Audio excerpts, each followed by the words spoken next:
Let us clean up the incompletions and patterns that we carry about wealth, and create a right space, a powerful magnetic energy center in ourselves to attract wealth, situations, and people that support you to create wealth like a magnetic energy center for manifesting wealth the way that you want. So let us complete with wealth.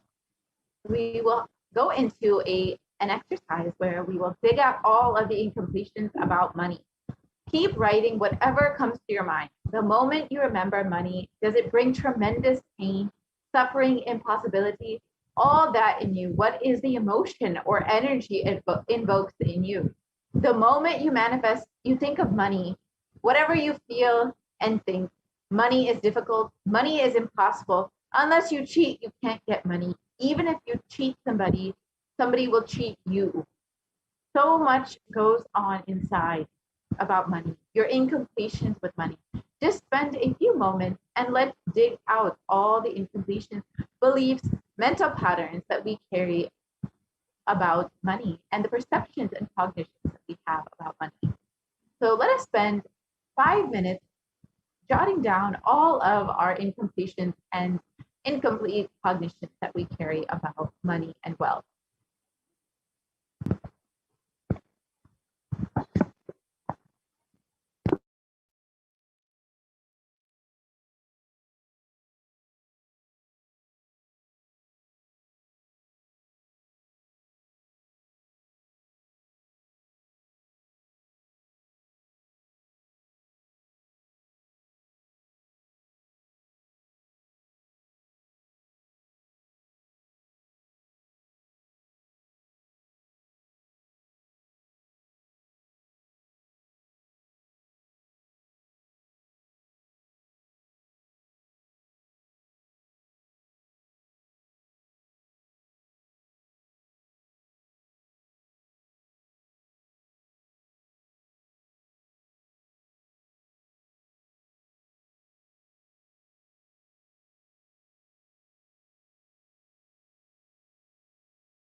So now that we have spent a few moments writing down all of our incompletions with wealth, let us move on to the next part of the exercise.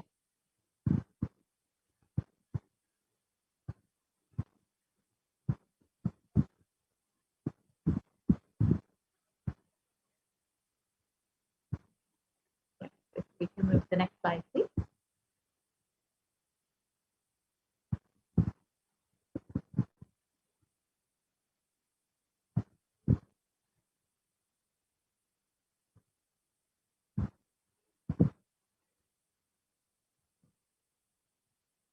Requesting the volunteers to move to the next slide.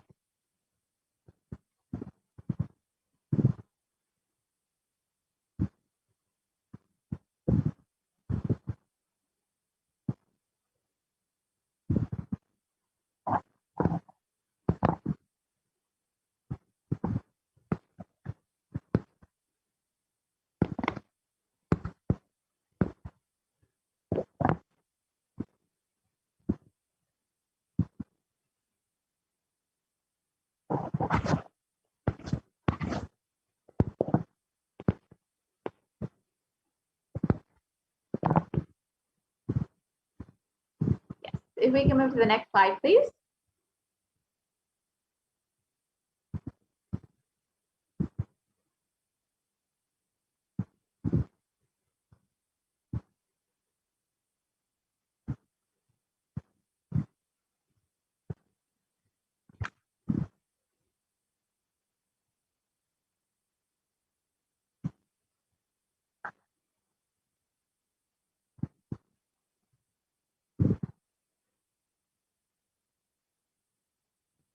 Yes, requesting the volunteer to move to the next slide, please.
Yes, if I can request the volunteer to move to the next slide, please.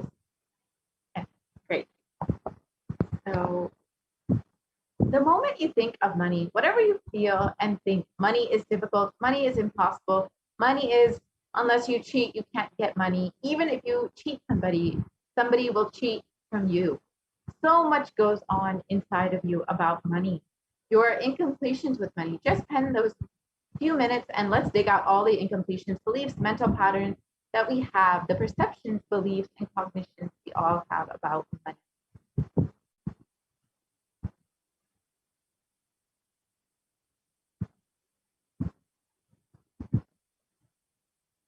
So let us take a few moments to do that.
Now that we have penned down all of our incompletions that we have with money, let us move into the next part of the exercise.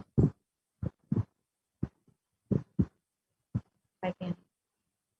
So each belief or cognition starts from a particular incident. Identify the incident when the wrong or incomplete beliefs about wealth started forming in you. Relive and relive. Complete those incompletions. Go back to that same age when the incident happened, when the idea or belief or perception started building in you, and complete with those incidents. So we will just take a few moments to go through the completion process to relive and relieve all of the incomplete cognitions that we carry about wealth.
Yes, now that we have completed with all of our incompletions surrounding wealth, let us move into the next part of the exercise where we will learn how to manifest wealth in our lives.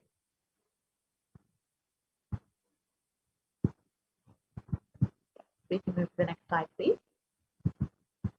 So the second step is to consciously decide what you want to manifest in the next 3 months in the wealth dimension. Next slide, please.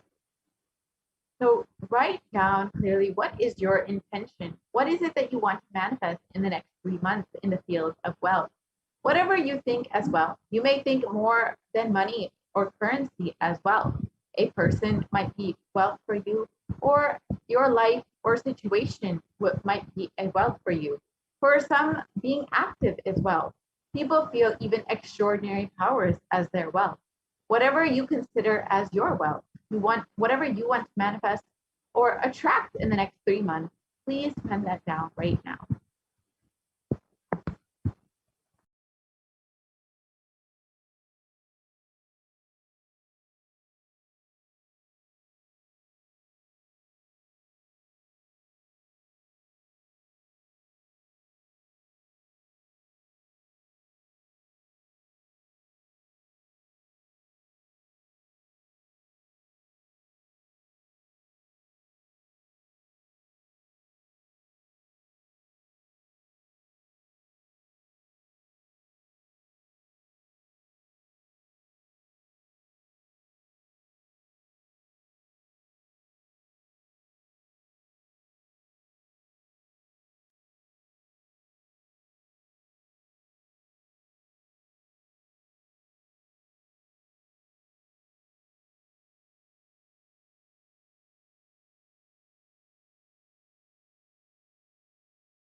now we can enter into the next part of the exercise.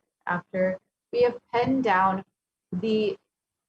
our goals for the next 3 months and what we want to manifest within the next 3 months in the dimension of wealth.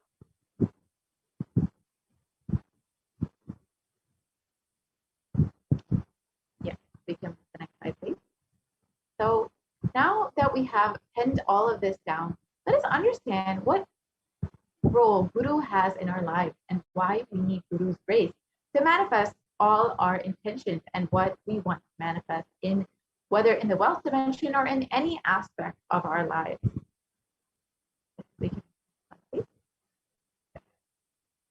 With deep devotion and oneness with Guru, you can complete all binding cognitions on wealth and manifest life with prosperity and abundance.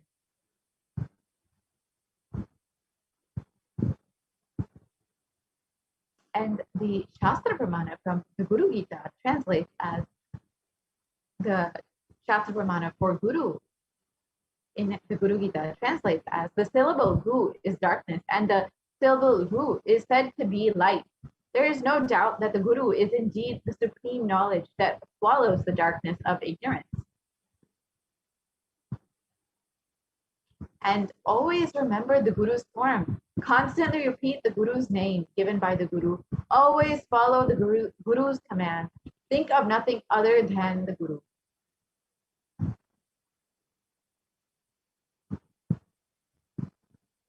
Out of compassion for you, I shall tell you how the embodied soul becomes Brahman, having purified of all sins by serving the feet of the Guru.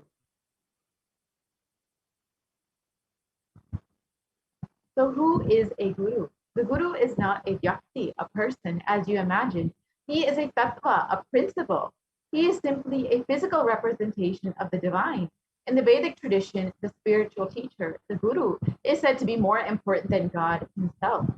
God is always and everywhere, but it is the Guru who opens the disciples' eyes to the existence of God.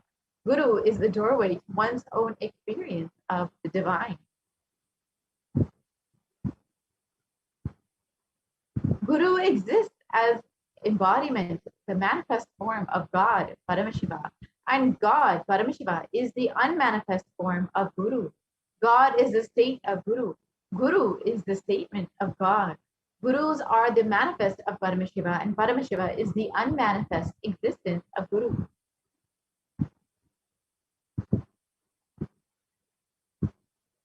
Guru Bhakti is intense, pure existential energy, which can liberate you from all known, unknown, and unnecessary delusions.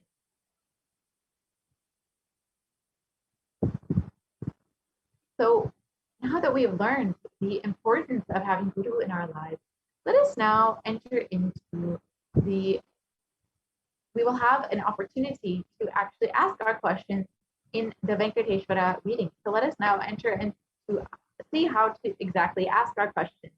And we will have a little bit of time to ask or send in our questions for the Venkateshwara readings before we move into the offerings segment, where we will learn some of the offerings that we can make to Venkateshwara.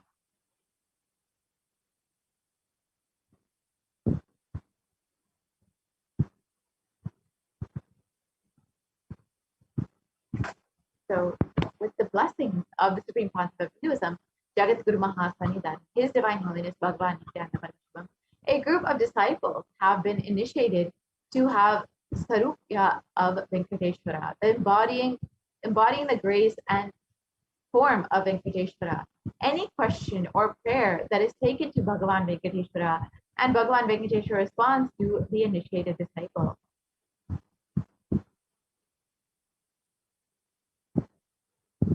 So if you have any questions or prayer requests, you can submit them here at tinyurl.com/daytreadings, and you can receive the answers directly from the initiated disciples of the Supreme Pontiff of Hinduism, channeling Bhagavan Venkateshwara. So if you would like to take a few moments to ask your question, you can do that right now. And then we will be entering into the offerings segment, where we will understand some of the offerings that we can make to Bhagavan Venkateshwara and how we can show our gratitude for all the blessings and boons that we've received from Bhagavan Venkateshwara and how we can connect with him more deeply through these various offerings. So if you would like, you can ask any questions right now before we move into the offering segment. And after the offering segment, we will be having the Venkateshwara reading, where we will answer the questions that the viewers have submitted today. So we will be right back. And you can take a few moments right now to go to tinyurl.com/daytreading to submit your questions. We'll be right back within a few moments.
Nithyanandam, welcome back to all of the viewers.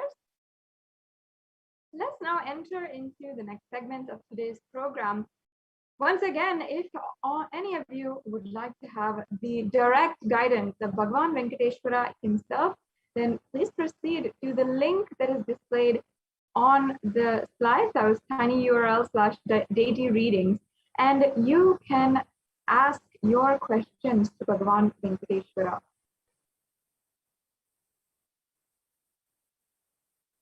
So now we'll be proceeding into the next segment of today's program, understanding the various offerings that you can do for the divine being Venkateshwara.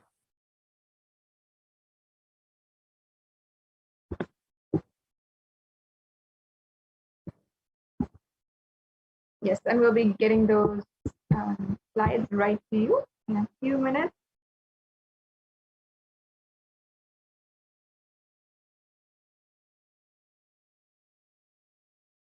In a few minutes, we'll get to Let us now start with Bhagavan Venkateshwara Bhava Samadhi Darshan offering.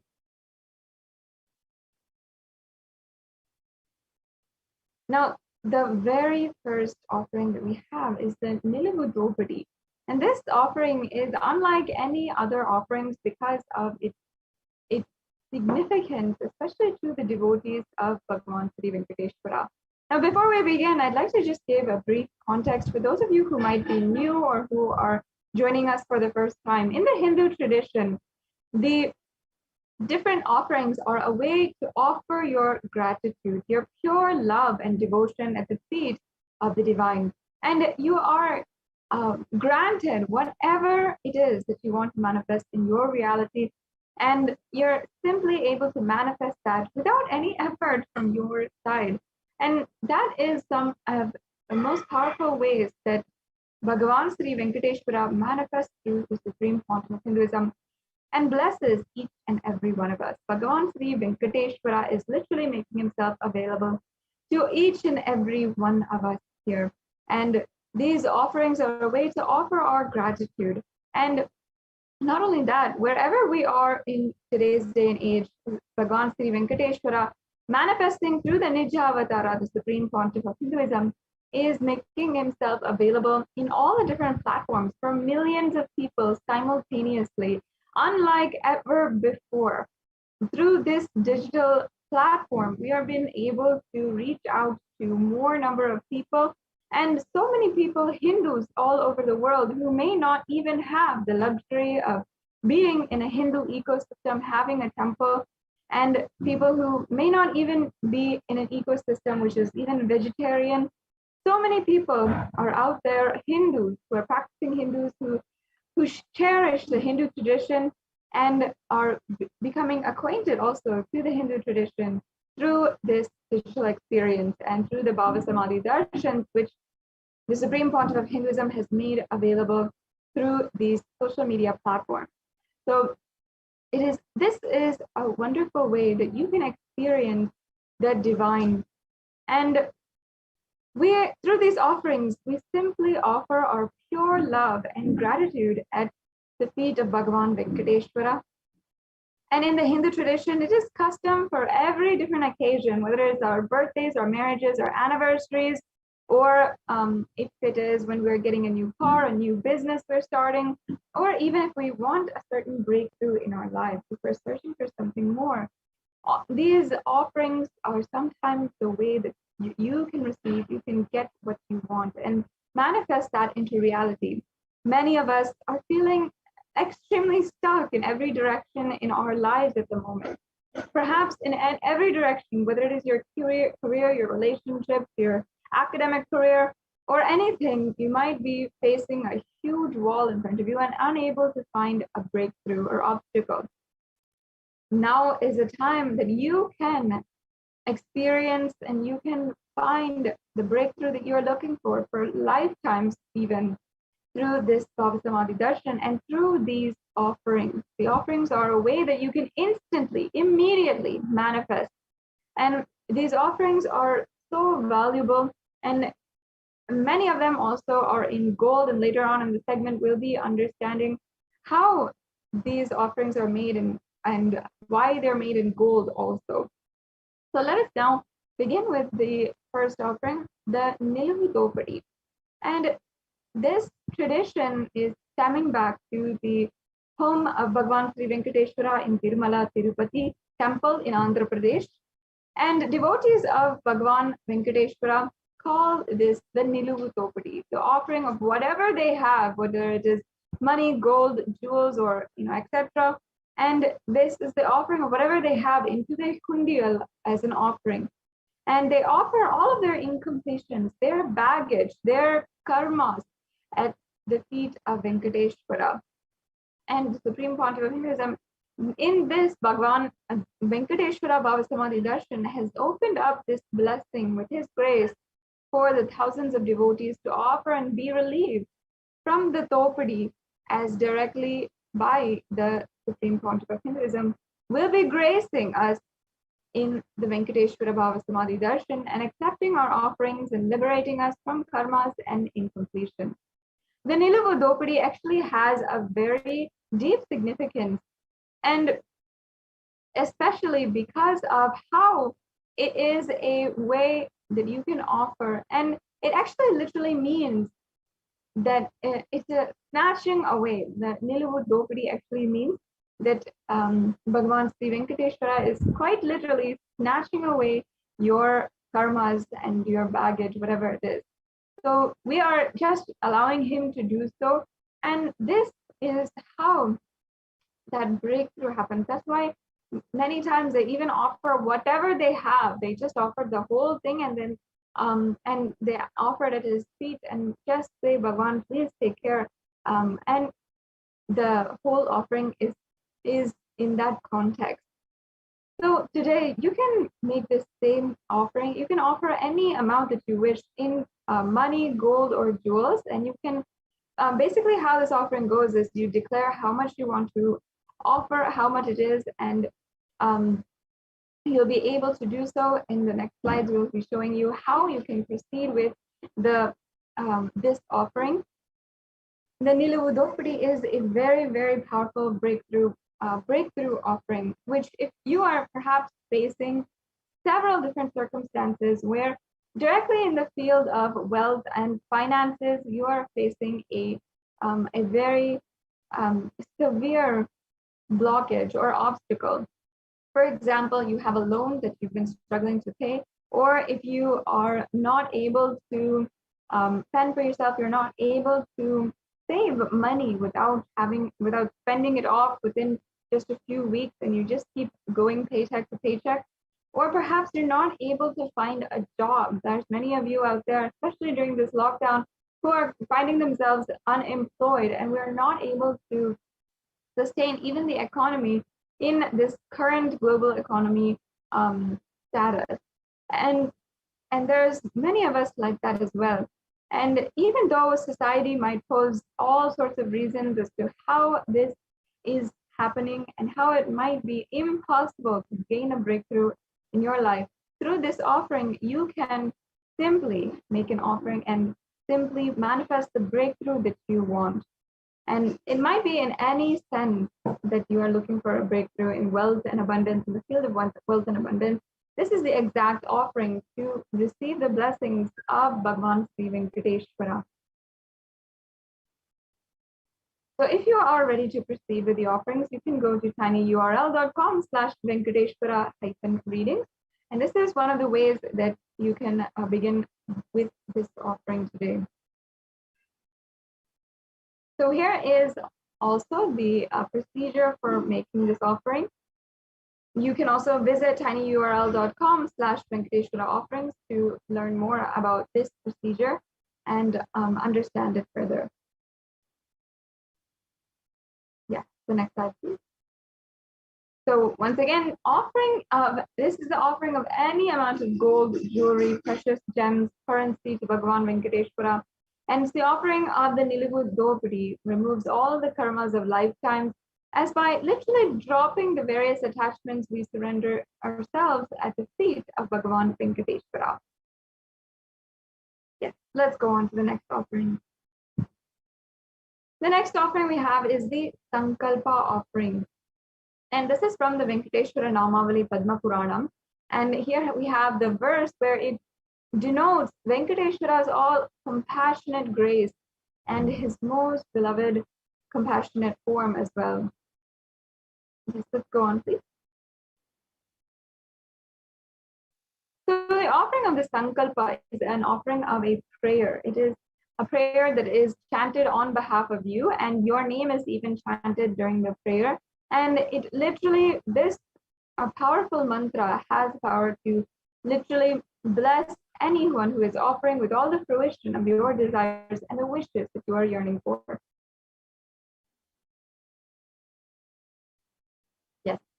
The next offering is the Swarna Ashtottara Kasu.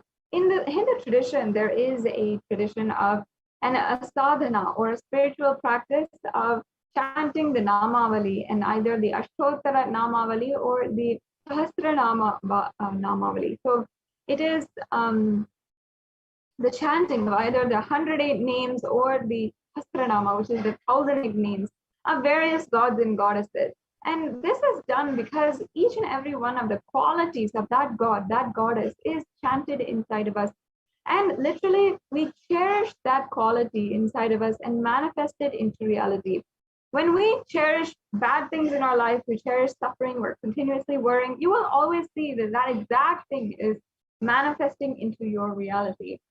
However, if we're cherishing positive thought currents and positive vibrations and divine qualities, then that is what we manifest into reality. So this Swarna Ashtottara Kasu is the offering of the Ashtottara Namavali, and not only that, it is the offering of the pure gold coin with each one of the 108 sacred names of Srivari inscribed into it.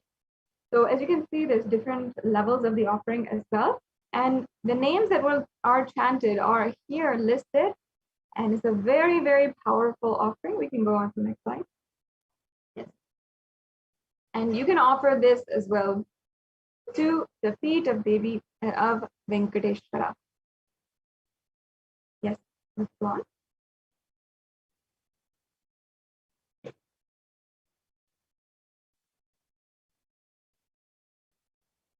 The next offering we have is the Swarna Tulasi Patram. And here we have a reference of the offering of the Tulasi Patram. It says, the Supreme Lord is causelessly merciful upon his devotee, so much so that even the poorest of men can offer him a little water and a flower in devotion and thus please him. This is due to his affectionate dealings with his devotees, offer to the Tulasi with pure love to receive his grace forever. This is a beautiful offering of the Tulasi Patram, and this is a reference from the Bhagavatam, which describes offerings to Bhagavan Vishnu, who simply accepts even the Tulasi Patram, even the leaf of the Tulasi plant, and simply gives all of the grace of the avatar. The next offering is the Swarna Padma Pushpa, and here it says a reference. Here it says, if one offers to me with a devotion, a leaf, a flower, a fruit, or even water, I delightfully partake of that article offered with love by my devotee in pure consciousness. You can offer a gold flower to last eternally in the oneness with the avatar. And there's so many different references for the Padma Pushpa, the golden lotus, as well in Sanatana Hindu Dharma. Yes. And we also have the next offering, which is the Metti, the gold toe ring. And in the Lakshmi Narayana Samhita, verse 4.23.49, there is a reference to where Bhagavan Venkateshwara's toe rings are described. And you can offer these toe rings. As you can see, he'll wear the toe rings in all of his toes. And it'll be the most splendid description of Bhagavan Venkateshwara. And as he is the Lord of all riches, he displays all of the riches in all of his divine body parts. Yes. Let's go on to the next slide. The offering of Abharanas to Vishnu is the jingling anklets on the feet of Vishnu, the abharana for the ankles, toe rings on his feet, the bracelet on his arm, and the abharana on his waist. You can offer this toe ring for Venkateshwara and receive his blessings for longevity and prosperous life.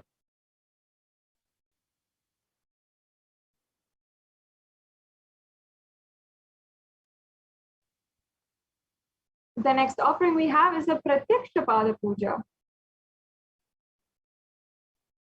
And we have a verse here from the Guru Gita. It says, I worship the Guru's 2 feet, which are within the reach of speech, thought, and contemplation, and which have different lusters, white and red, representing Shiva and Shakti. The next slide, please. This offering is a most precious offering, and it literally can clear your karmas to remove any obstacle in the path of enlightenment, express gratitude, and strengthen your feeling connection with the Guru. Manifest auspiciousness in all dimensions of life, health, wealth, and relationships.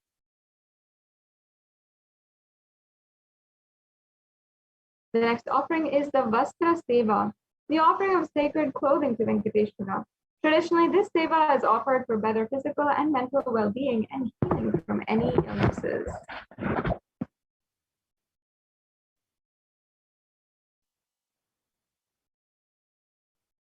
And we have the Guru Dakshina, the next offering, which is a tradition. And here we have the verse from the Kularnava Tantra, chapter 12, verse 18, which says, when you are devoted and in oneness, the Guru gives the mantra. Therefore, one should offer wealth and even with his very life, him with devotion. So this Guru Dakshina is an offering of any amount that you feel you can offer at the feet of the Guru and literally be able to receive his blessings. And it is out of gratitude for what all the Guru has given us.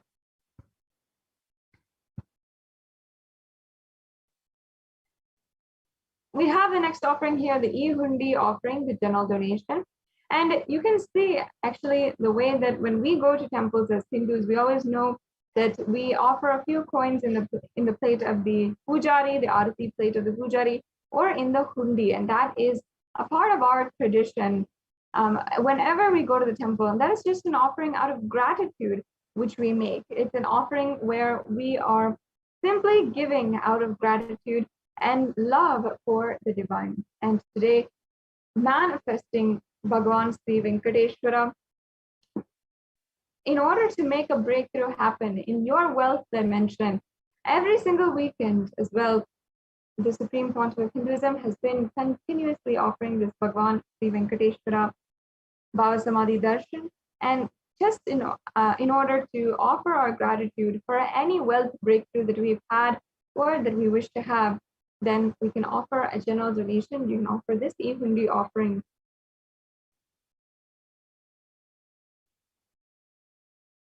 Yes, so here we have a summary of all the different offerings. We have the E-Hundi offering, which again is any amount which you wish.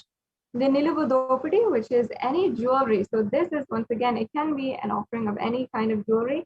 And again, it is a very auspicious offering and very special to Bhagavan Sri Venkateshwara.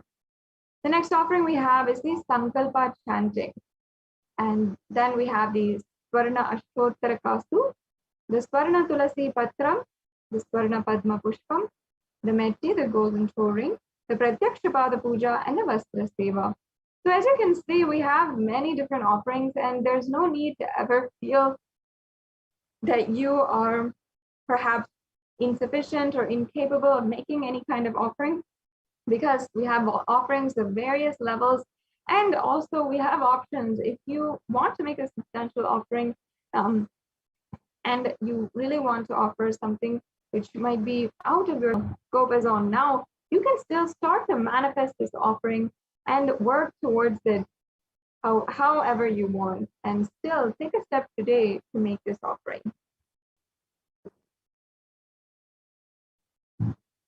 Yes, so as you can see, we have the registration forms and for all of the different offerings. So if you, I request now if we can go over and just see these links. We'll now be just showing each and every one of you the links for the payment. As you can see, it's highlighted here.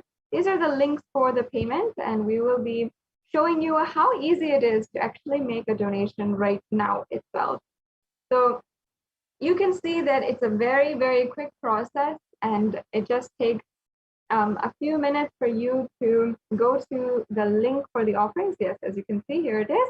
And for the Venkateshwara Bhava Samadhi Darshan donations, and you can select the drop-down menu, and then select any offering which you would like to make today. And once again, this can be any different denomination, and you never have to feel any kind of insufficiency, incapability, or impossibility. You can offer whatever it is you feel, and with love and gratitude at the feet of Bhagavan Sri Venkateshwara. So we can select an offering, and then we can add that to the cart. Then once you have added to the cart, you'll be able to review the cart, review all the items in your cart, make sure that perhaps something that is overcounted or something that is not wanted is removed if you don't want it. Then you can, once you are satisfied, you can proceed to checkout. In this next link, you will be able to see the place where you will input all of your details, your billing details, your payment details. It'll show you what kinds of payment types are accepted. And that's all that is required in order to make a donation right now. So after you make a payment, you should proceed for the next step, which is filling out the Sankalpa 2021 form. This form is extremely necessary. It is the form which will ensure that your name is chanted during the puja. So in this form, you're going to have already paid for the puja, and then you're going to have to fill out your payment order, and then you're going to see that the form asks for your name as well as the names of the people on behalf of whom you are offering the puja today.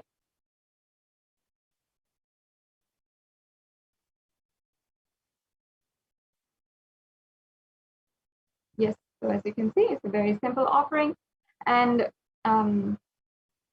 you can simply just press submit to make this to submit this form. Once again, it's a very important form. It's a mandatory form. After you've made the payment, you have to fill out this form in order for your names to be chanted. And this is the way that the blessing of the puja and all the good punya is associated to your name. So next, also, if you are interested in making the offering today, perhaps you might not be ready to make a payment, but you are interested and this has piqued your interest. I request each and every one of you who relate to this, go to the Bhava Samadhi Darshan registration form, and here you can see the form. This is what it looks like. Again, this is a very quick form, just a few questions, and you can also declare what offering you would like to manifest as well. And that's it for this process in making sure that you are making your intention. Even if you perhaps cannot make a payment today immediately, then I highly suggest that you go ahead and take the first step in making an offering. Because of course, I'm sure every single one of you wants to make an offering today. And you'd like to, even if at some point, want to manifest that ultimate surrender and oneness with the avatar. So we have another option also, the e-hundi offering. And this offering is through the YouTube Super Chat. So I request if we can show the viewers that. The YouTube Super Chat is a new feature, or I said relatively new feature on YouTube, where in the live chat option, if you are a member of Kailasa's HDH Nithyananda YouTube channel, then you can make a donation. So as you can see, this is the live feed coming from YouTube. Many of you are subscribed there. And first of all, you have to be a member to join. So next to the channel name, you're going to see Kailasa's HDH Nithyananda channel name, and then you're going to press join. And once you have pressed join, please go to, you can be able to see the $sign, yes, as you can see in the right-hand corner. And then you can press on super sticker or super chat. And if you press on super chat, you can adjust the amount that you'd like to donate. You can donate with credit card, PayPal, or with debit card today. And it has slightly, flexible options for anyone who wants to make a payment. And another thing is, another beautiful offering you can do is a sticker that you want to offer. So if there's a live darshan going on, or during the live darshan, you can always send your love through a very precious sticker that we have here in order to make an offering. So as you can see, this is the way that you can make the offering. And thank you so much to all of those of you who have donated and who are donating right now. And this e-hundi offering is a very beautiful offering to offer your gratitude at the feet of Bhagavan Sri Venkateshwara. So once again, now we'll be proceeding into the next segment in today's program.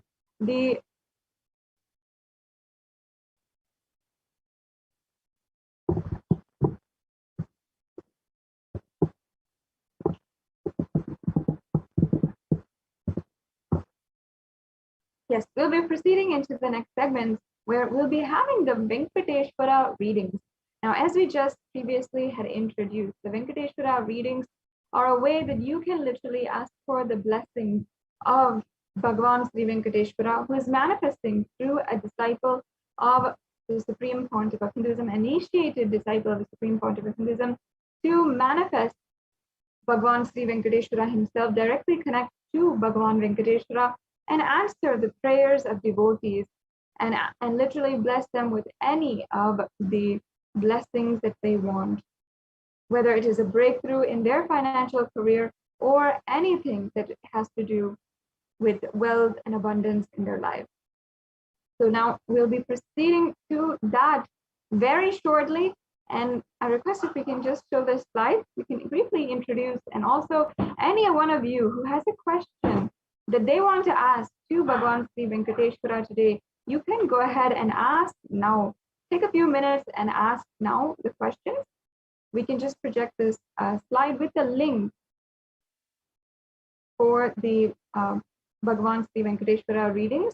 And in that link, if you follow this link, you will be able to ask your questions in this link. And in just a few minutes, we will be proceeding on and starting the Venkateshwara readings, having the live darshan of also Sri Ananda Venkateshwara from Nithyananda Paramashivam Devalaya, who is the consecrated deity of Venkateshwara, which the Supreme Pontiff of Hinduism himself carved and also consecrated personally in the Nithyananda Paramashivam Devalayam in Adi Kailas Sarvagnapitam. So I request if we can just show that. Yes.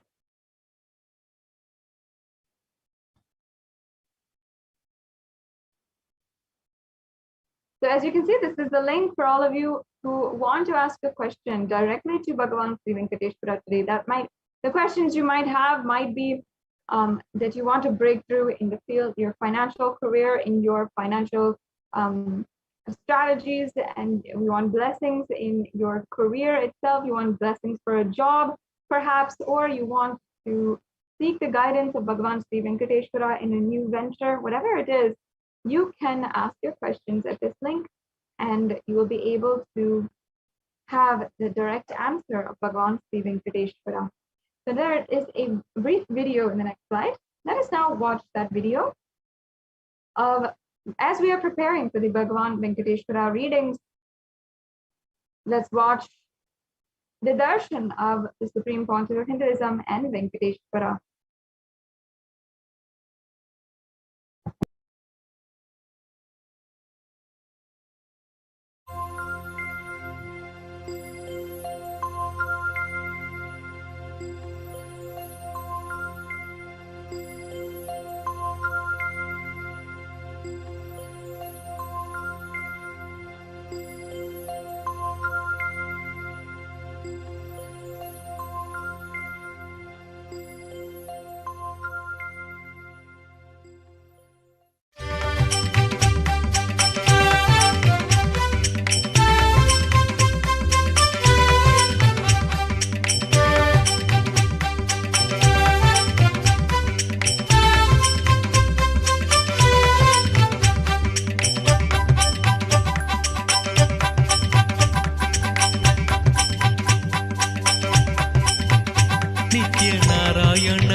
Madhava ನಿತ್ಯ ನಾರಾಯಣ ಗೋವಿಂದ ಕೇಶವ. ನಿತ್ಯ ನಾರಾಯಣ ಗೋವಿಂದ ಮಾಧವ ನಿತ್ಯ ನಾರಾಯಣ ಗೋವಿಂದ ಕೇಶವ. ನಿತ್ಯ ನಾರಾಯಣ ಗೋವಿಂದ ಮಾಧವ ನಿತ್ಯ ನಾರಾಯಣ ಗೋವಿಂದ ಕೇಶವ. ನಿತ್ಯ ನಾರಾಯಣ ಗೋವಿಂದ ಮಾಧವ ನಿತ್ಯ ನಾರಾಯಣ ಗೋವಿಂದ ಕೇಶವ. ಹರ ನಿತ್ಯ ನಿತ್ಯನಂತ ಹರ ನಿತ್ಯ ಹರೆ ಹರೆ. ಹರೆ ನಿತ್ಯ ನಿತ್ಯನಂತ ಹರೆ ನಿತ್ಯ ಹರೆ ಹರೆ. ಹರೆ ನಿತ್ಯ ನಿತ್ಯನಂತ ಹರೆ ನಿತ್ಯ ಹರೆ ಹರೆ.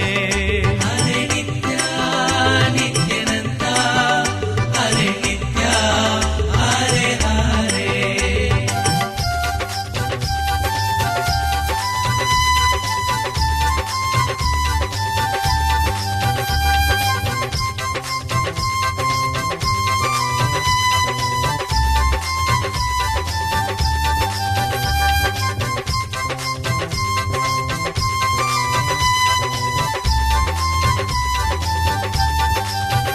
ನಿತ್ಯ ನಾರಾಯಣ ಗೋವಿಂದ ಮಾಧವ ನಿತ್ಯ ನಾರಾಯಣ ಗೋವಿಂದ ಕೇಶವ. ನಿತ್ಯ ನಾರಾಯಣ ಗೋವಿಂದ ಮಾಧವ ನಿತ್ಯ ನಾರಾಯಣ ಗೋವಿಂದ ಕೇಶವ. ನಿತ್ಯ ನಾರಾಯಣ ಗೋವಿಂದ ಮಾಧವ ನಿತ್ಯ ನಾರಾಯಣ ಗೋವಿಂದ ಕೇಶವ. ನಿತ್ಯ ನಾರಾಯಣ ಗೋವಿಂದ ಮಾಧವ ನಿತ್ಯ ನಾರಾಯಣ ಗೋವಿಂದ ಕೇಶವ. ಹರೆ ನಿತ್ಯ ನಿತ್ಯನಂತ ಹರೆ ನಿತ್ಯ ಹರೆ ಹರೆ. ಹರೆ ನಿತ್ಯ ನಿತ್ಯನಂತ ಹರೆ ನಿತ್ಯ ಹರೆ ಹರೆ. ಹರೆ ನಿತ್ಯ ನಿತ್ಯನಂತ ಹರೆ ನಿತ್ಯ ಹರೆ ಹರೆ. ಹರೆ ನಿತ್ಯ ನಿತ್ಯನಂತ ಹರೆ ನಿತ್ಯ ಹರೆ ಹರೆ.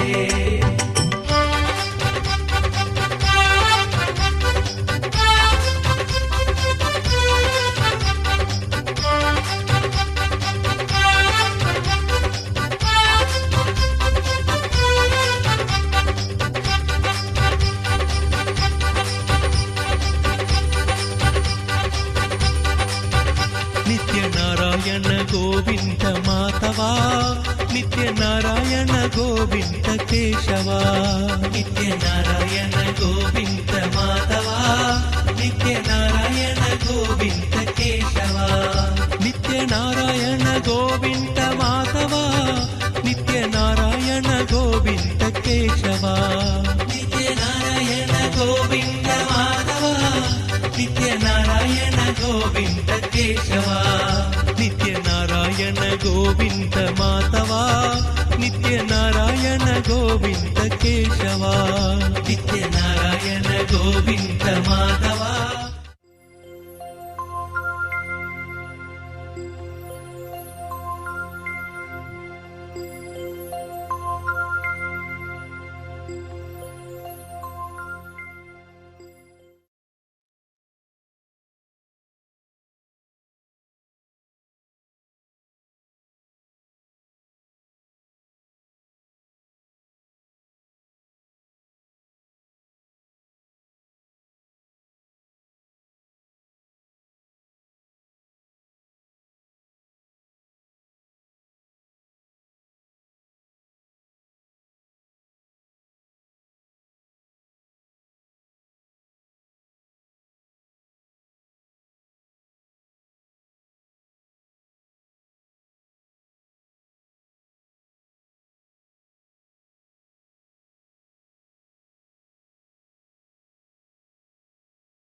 What I mean by the word e-Kailasa, listen intensely.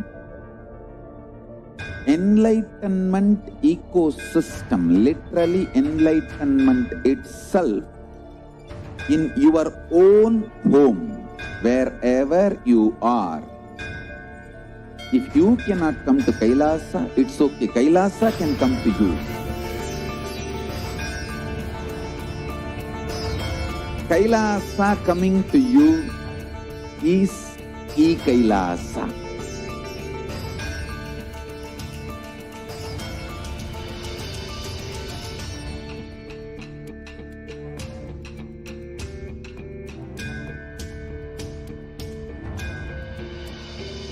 I will revive Hinduism.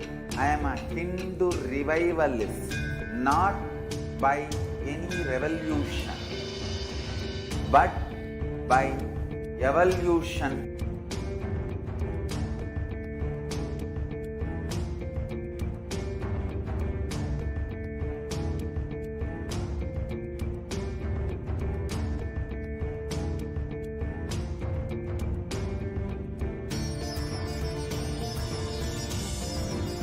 And setting model communities.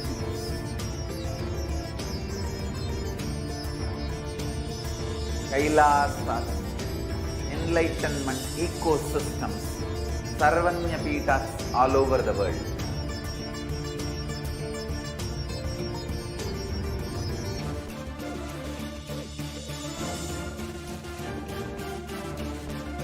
All powerful cognition, knowledge, only when you live, power manifestation and possibilities manifestation happens. It's a fundamental truth.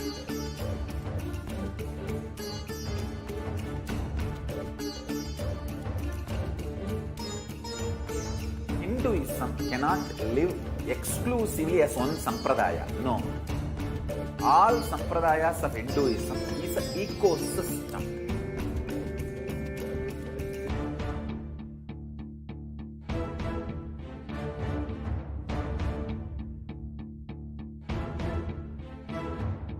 So don't keep quiet thinking that if one sampradaya is attacked, only that sampradaya is going to be affected. All of us are ecosystem.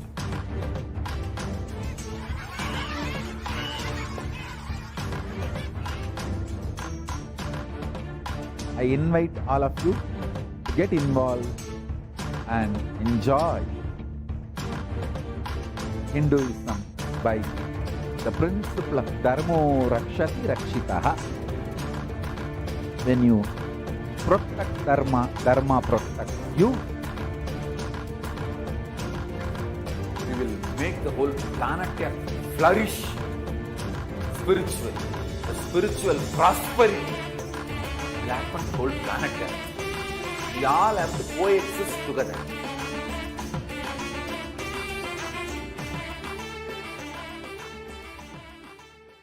Just be alive for next 3 years. Don't die within next 3 years.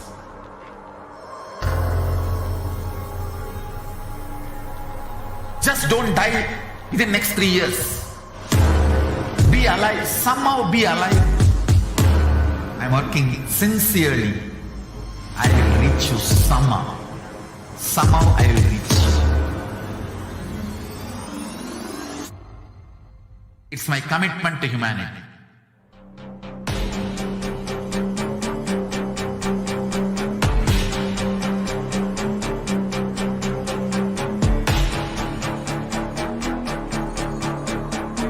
Just don't die within next 3 years. I will reach you wherever you are, whichever corner of the world you may be. I will reach you with enlightenment. You manifesting the space, state, powers, being Paramashivoham. It is possible, and it is possible for you.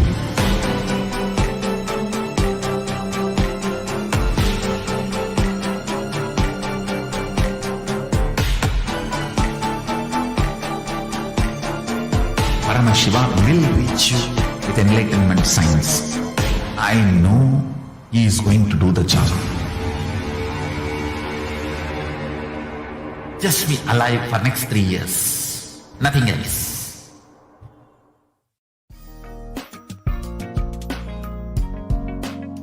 We get you health.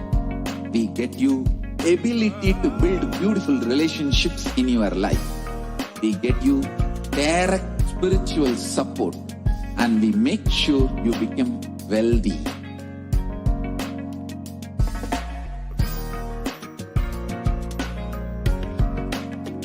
We won't stop giving you just good life.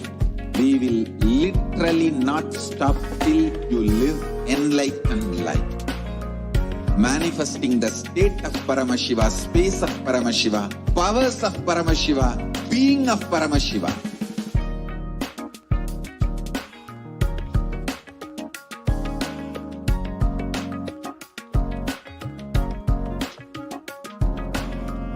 Whole world should become e-Kailashians. I want the whole world to know Hindus have something great to contribute to the world.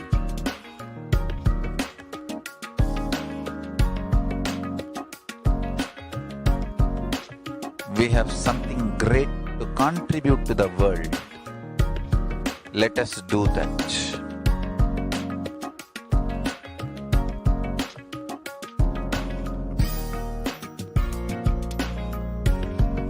E-Kailasa is Ananda Paramashivoham.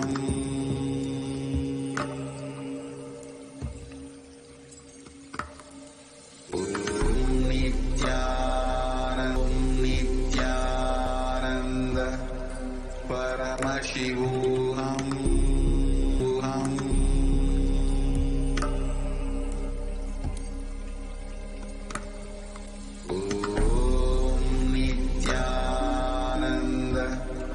Paramashivoham.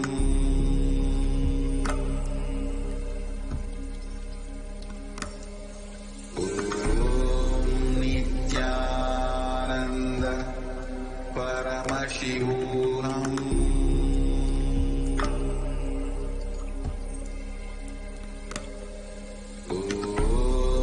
Nithyananda Paramashivoham.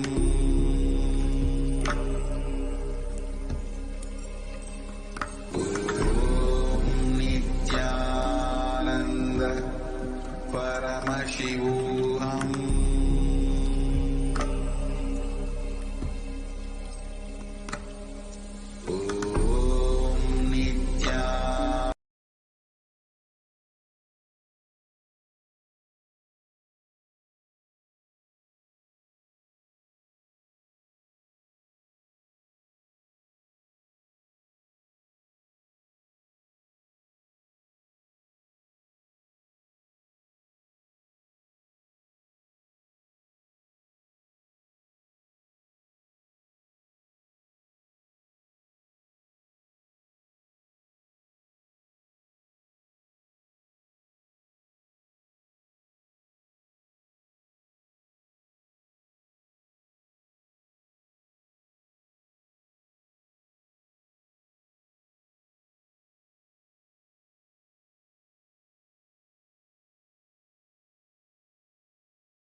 Nithyanandam.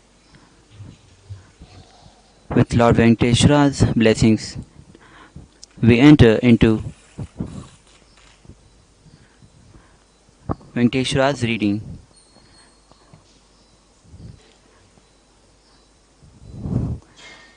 The first question